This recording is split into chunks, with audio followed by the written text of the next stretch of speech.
Hello, ladies and gentlemen, and welcome once again to my movie review show, right here on my YouTube channel, where you are currently. This program is brought to you by the Stardust app, which if you've not heard of this app, you're real dumb. Don't be dumb. Basically, it's just a really cool app that you can use to record your reactions to movies and TV shows, and then you can send them to your social media stuffs so that you can share your thoughts on certain movies and television programs. And I am actually sponsored by the app, so if you click on the link in my description, not only will you get the app, but you'll also be helping your pal Steve.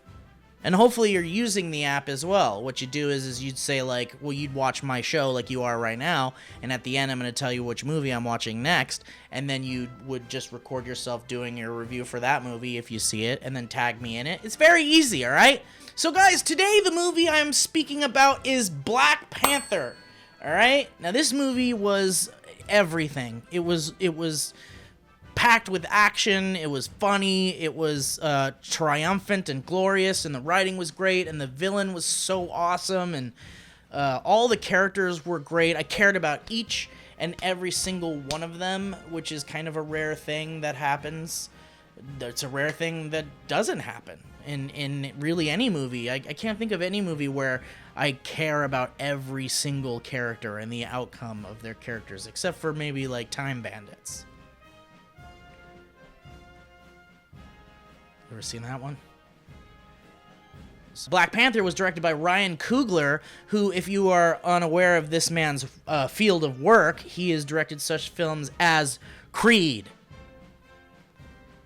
as well as Fruitvale Station, which I have not seen.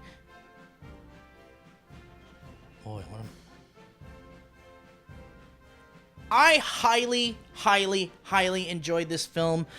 Every second of it. I love, honestly, as soon as the movie was over, I couldn't help but think about how I haven't enjoyed a Marvel movie like this since the first Iron Man. It sets up a character in a way that is less of a boring origin story and more of kind of like we're just thrown into this world, and you're kind of just, you're in it, and you accept everything that's happening, and there's this rich culture and this history with this Black Panther and the people who live in Wakanda, and it's just you're filled with this rich history of this part of the world and these characters' kind of background, and so you don't really need the whole like unsuspecting underdog that happens upon a thing and becomes an unwilling hero or whatever. No, this is a guy who's like super confident and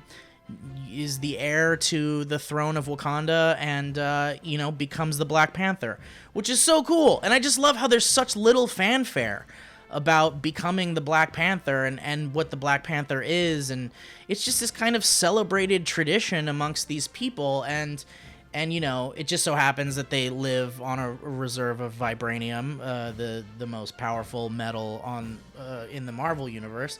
Even though, what about adamantium? But we don't have to talk about adamantium at all. We could just talk about vibranium. So yeah, and cast is awesome. Oh, I did kind of like the whole like, if you want to be a superhero in this universe, you just eat this like special plant, and I love that like everyone just respects the fact that this special plant is only for a certain person. And all I could think of was like, man, if it was a bad movie, if it was a movie written by a not good writer, you would probably have some bad guy break into that room and like take the fruit for himself, and he wasn't supposed to be a Black Panther or whatever, or you have someone like Andy Serkis's character, steal one of those things, and he eats it, and now he's the opponent to the Black Panther. Like, I love that they didn't need to do anything like cliche like that. There's a little fuzzy boy that they didn't have to do anything cliche like that. They just the story progresses, and the main character, or you know, the villain, Michael B. Jordan, who is fucking amazing, and the character Killmonger was fucking amazing. Such a well written and a depth filled villain. Such a complicated villain with such an interesting story. And you know, it's one of those things too. By the way, there's going to be a lot of spoilers in this. You know, like there's that whole subplot of you know, Michael B. Jordan's character's dad being the brother of the king, and how the king killed him and left this boy, young Michael B. Jordan, to kind of live without his father, and him wanting revenge for that scenario. There's so much to be said about the story going in such an interesting direction with that scenario. Normally you have the like revenge plot, and then you have the do-gooder main character hero try to convince the villain that it was an accident or it was a mistake, but they never tried to do that. They never had the scene, because you know, you talk about how in a lot of these movies the conflicts can be solved by just like having a conversation. Like 90% of the problems on The Sopranos, which is one of my favorite shows ever, is all of the problems are caused by impulsiveness and not talking to someone about what you're about to do. And it seems like in this film you could really just sit down with the villain and be like, okay, here's what happened. But it doesn't matter. It's not even about like what happened. It's not even about how it happened or if it was a mistake or whatever. It happened, and this character, this Michael B. Jordan, this Eric Killmonger, you know, he deserved the throne after he beat T'Challa. But anyway, that's a whole thing. But I just loved it. I loved every, you know, again, like this is a big budget Disney movie with a lot of money behind it still, and a lot of executives that are hoping to see a return on their investment, and you know, a lot of really important aspects of making a movie that we don't quite fully understand or care about or think about. But when you have a movie like that, there has to be a certain amount of like a guarantee to get your money back from your audience and from distribution and putting the movie out. And so a lot of times the studios will just be super safe and kind of like do cookie cutter plots and cookie cutter characters and throw in comic relief and all this shit that everybody wants to see. Just these tried and true formulas that make these big epic movies watchable over and over and over again, and people just keep seeing them because they're kind of the same movie with different characters put in them, you know, trying to save the world and shit. But this took those concepts and brought it down to sort of like a people level, a level of the people, and less about kind of like, this is, you know, obviously it's a superhero movie, so the whole world is at stake in some way, but it's not an invasion movie. It's not like these are aliens and they're gonna kill us, and there's no politician that's like, we have to stop these people that are stronger than us. Like, this storyline of a culture of people that possess a technology that the rest of the world could benefit from usually goes down the rabbit hole of like corrupt politicians and, you know, weapons dealers and stuff like that. And they did touch a little bit on the whole weapons dealers thing, but it was such a unique take on it. And Andy Serkis's character also was so cool and interesting and fucked up, and I couldn't tell if he was a comic relief or if he's just like super fucked up. I kind of got like a Joker vibe from him in a way, simply because he seemed like a total maniac that also just didn't give a fuck about anything or anyone really. But yeah, I mean, I know I'm jumping around all over the place, but there's just so much to like and love about this movie. I've only seen it once. I plan on seeing it so many times. I plan on buying it. I plan on owning this movie forever, whatever iteration of the movie comes out, which I'm sure will be 20 when all is said and done. But just the cast was fucking perfect. Daniel Kaluuya from Get Out was absolutely awesome. He killed it. The entire cast, Chadwick Boseman, Michael B. Jordan, Lupita Nyong'o, everybody. And out of nowhere, I had no idea. I didn't watch very many trailers for this because I knew I was just going to see it. Martin Freeman coming in with his American accent absolutely killing it. Like, he's so good in this movie, and I love Martin Freeman, and you know, again, with the story, they could have gone so many different ways with this character. Like, you're not sure if he's someone to be trusted, and you're not sure if he's a good guy. And there's that scene between Martin Freeman and Andy Serkis when they captured Andy Serkis, and he's basically explaining to Martin Freeman about how the vibranium, the metal that's under the, by the way, the same shit Captain America's shield is made out of, in case you were unaware of that tidbit. And actually, I was just reading a Reddit article the other day that said on Captain America's shield, I can't remember if it's the second Avengers movie or whatever, Black Panther's scratch marks are the only things that have like actually dented or actually marked up and scarred Captain's shield, because they're both made out of vibranium. Huh? Maybe you can tell me more about that sometime.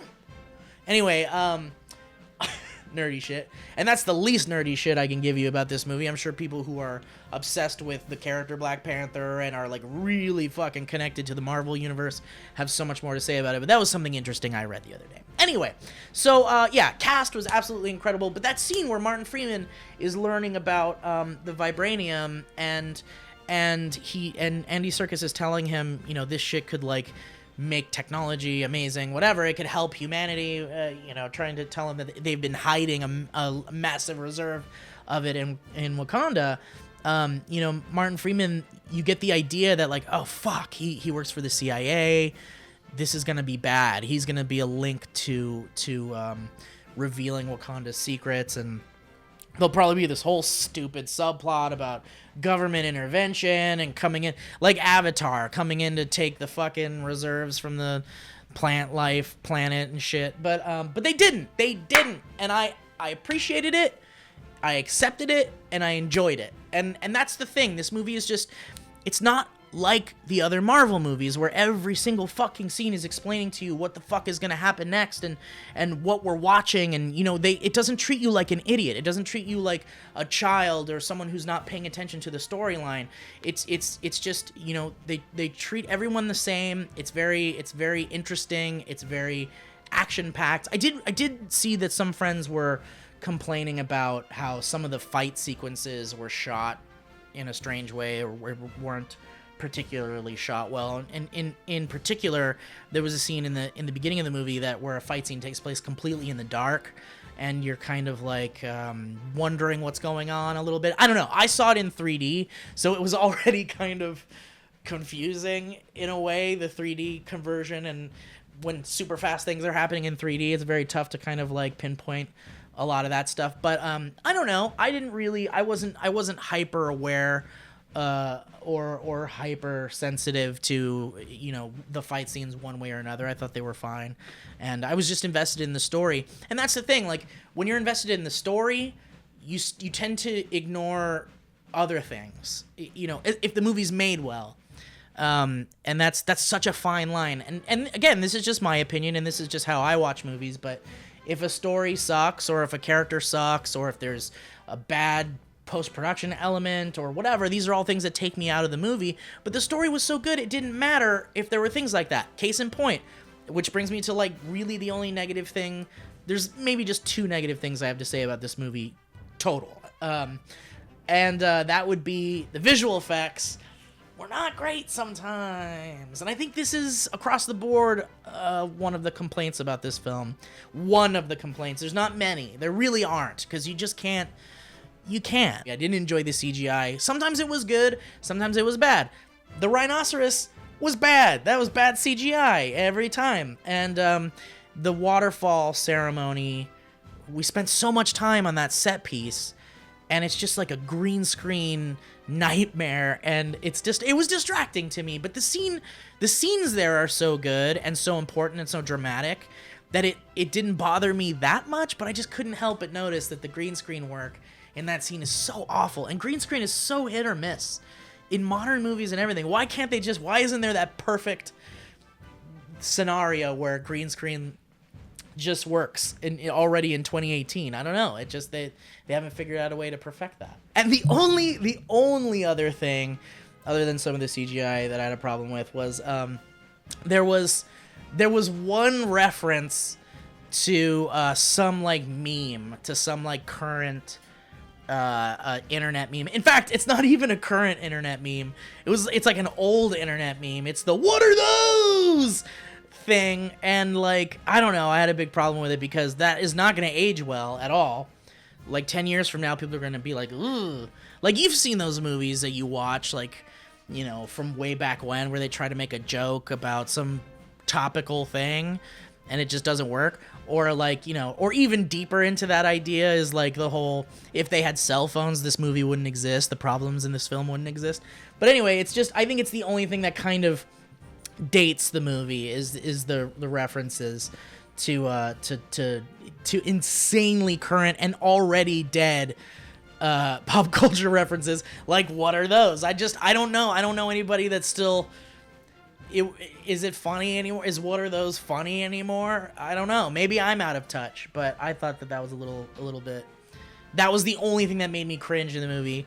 Other than that, when at the end, when Black Panther's sister, T'Challa's sister, was like, "I thought you were taking me to Coachella." Whatever. Anyway, again, the humor, when it works, and there's just a couple of moments where I just felt a little cringy and not into it. But anyway, that's basically my review of the movie. I mean, I have nothing much else to say.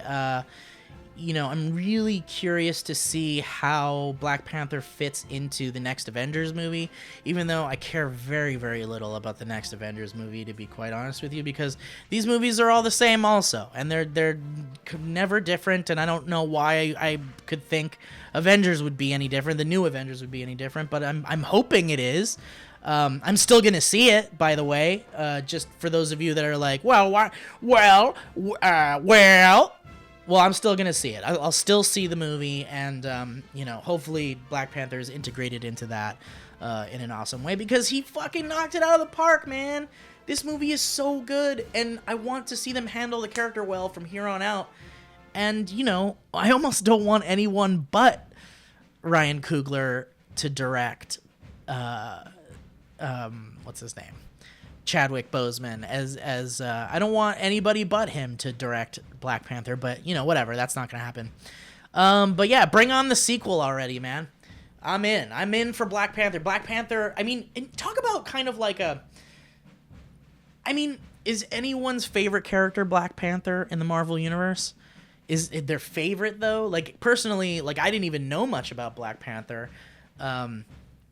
Honestly, being honest, I've read plenty of comic books, and I'm sure Black Panther has been featured in them, but I just haven't been interested in his, you know, abilities or anything like that. But this movie made me so interested in the character's background and just kind of like Wakanda and that world. I don't know. Are the comics as good as this version of Black Panther? Is there a story you can recommend that is like as good or like delves deep into the Black Panther mythos that you can recommend? I'd love to hear about it in the comments. But anyway, so that's my review of the movie. I absolutely loved it. Have very little negative things to say about it. Can't wait to see it 100 more times. So let's look into the Stardust community to find out what you guys thought about Black Panther. And by the way, if you download the Stardust app, if you have it and you want to talk about a movie that I'm going to see, if you watched my other one, you'd know that I was going to talk about Winchester, but I decided not to talk about that movie because it wasn't good. So sorry if you sent in a Winchester reaction and I didn't react to it, but I just, man, I didn't want to put any time into it. In fact, how about this? I'll give you a really quick Winchester review.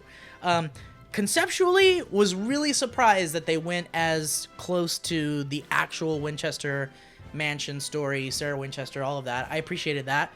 Love the acting, but man, that story fell the fuck apart at the end and was pretty ridiculous. But anyway, so there's my review for Winchester. But now you know, so let's take a look at what people thought about Black Panther. This movie was amazing. The characters were so great. There was no twirling garbage in the sky. The bad guy didn't come from space. It wasn't generic. Go see it. Oh my god, I love that. I absolutely love that review because she's right. There's no twirling garbage in the sky. There's no droning robot warriors that all get beaten into a pulp and it's cool to watch the Hulk smash a thing 100 million times. or Thor hits something with his hammer 100 million times and it breaks into pieces, and everybody gets their cool moment where they're destroying a gray, soulless villain that doesn't matter.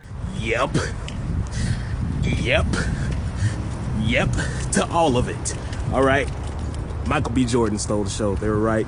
But Chadwick Boseman did that. All the Dora Milaje, every woman in the movie. Yep. Go see the movie. Like you didn't already know that was coming. Like you didn't already know it was coming. Come on. Ah, man. See, it makes me so happy. Culturally, this movie is very important. And I don't know if it sucks if that makes you tune out a little bit, but I hope you do see the cultural importance of this film, more so than it just being like another Marvel movie. This is very important to a large group of people, and it's the first time this has ever been done with a very big budget movie and starring a largely diverse cast, or a largely POC cast, and it's just such a celebration of cultural awesomeness. I love how important. I really do love how important this film is to so many people. It's about time we see a lot less of one color of people starring in a movie like this. And I hope there's many, many, many more. Because why not? Just got back from Black Panther, and Marvel can do no wrong. This movie was absolutely fantastic. Wakanda looks beautiful. Killmonger is definitely one of the better Marvel villains in the MCU. If I had to nitpick anything, the CG does look a little unfinished, but other than that, I love it. Marvel can do no wrong is an interesting sentence. It's an interesting sentence because, I don't know, have you seen Thor 1 and 2? Or just came back to see the Black Panther. Dude, great movie, in my opinion. The visual, the effects was so beautiful. Wakanda. I liked it for what it was. It explained, where he came from and everything. And 5 stars for me. Infinity War, bring it on, baby. Yeah. All right, so look, everybody loves this movie. I haven't seen a bad review on Twitter or otherwise. I mean, maybe I did see, like, on Facebook someone going like, am I the only one that didn't like? Yeah, you're the only one. Because everybody fucking liked it in some way or another. It's not perfect. It's not the greatest movie ever made. But it's so good and so important, and I appreciate everything it does. It's important. It's more about visually the message that this movie puts out. And it just so happens that the story and the writing and the action and the characters and the actors are also awesome. I love Black Panther. The Stardust audience loved Black Panther. What did you think about Black Panther? If you didn't send in a review, it looks like you didn't, you son of a. Then just let me know in the comments down below. But next time, be ready for my review show. I'd love to feature you. Yes, you who's watching this right now. Dad. I love you, my son. The next movie I'm going to be reviewing here on my channel is Annihilation, the Alex Garland, Natalie Portman movie. Alex Garland did Ex Machina. It's a wonderful, wonderful film. I actually went to the premiere of this movie, Berg, and I absolutely loved it, but I'm going to see it again, and I hope if you guys see it, that you record your reactions using the Stardust app and tag me at Steve Zaragoza. And by the way, if you follow me on the Stardust app, I will follow you back. If you're going to see Annihilation this week, just go ahead and download that Stardust app, description link, and record your reaction to it. It could be 3 to 30 seconds. And if you tag me at Steve Zaragoza in your reaction, you will be featured in my movie review show. So guys, thank you so much for watching. I love seeing a movie that I just love, and I have nothing divisive to say about it other than the CGI was kind of shit at times. Marvel, you did it. You knocked it out of the park. I appreciate it. We'll see you next time on my movie review show. It's a movie review show starring Steve. It's about a boy who went to see a movie, and sometimes the movie is very good, and sometimes it's bad. I said, and sometimes it's bad, but usually it's good. That's not true.